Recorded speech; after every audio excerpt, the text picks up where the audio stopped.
वो मुझे अच्छा या बुरा नहीं लगता, वो मुझे बस मेरा लगता है।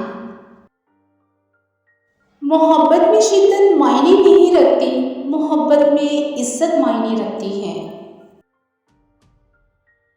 अगर सारा जहां मेरा होता, फिर भी मैं तेरा ही होता।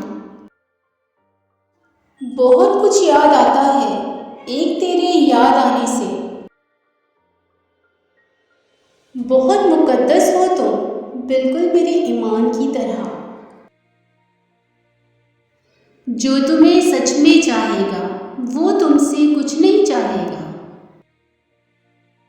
फर्ज की तरह तुझको याद करते हैं, मंजूर नहीं है तेरा कज़ा हो जाना।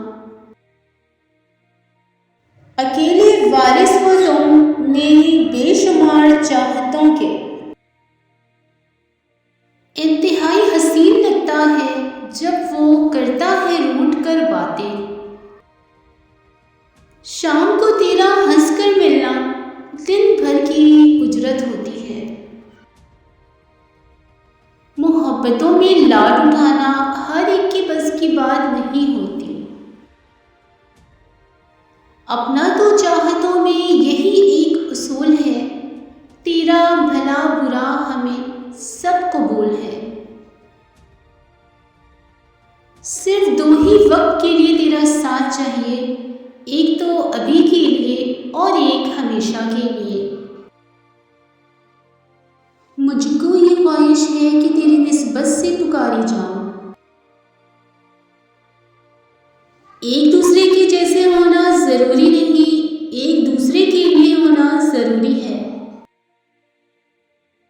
मोहब्बतें अमल से नजर आती हैं सरकार, बातों से तो दुकानदार मुतासिर करते हैं। निकाह में भी अजीब सी ताकत है, अजनबी सा शख्स जान से प्यारा हो जाता है। हूरों से कह दो उसके गुमान में ना रहे, वो मेरा है, फर्श पर भी और अर्श पर भी। तेरी तलब की हद ने ऐसा जुनून बख्शा, हम खुद को भूल बैठे तुझे याद करते करते। कमाल का इंतखाब है मेरा, तुम अपनी ही मिसाल ले लो। तेरे माथे पे मेरा नसीब लिखा है, जी चाहता है अपना नसीब चूम लूं। तेरा जन्नत में साथ मांगा है, ये दुनिया तो महज फानी है।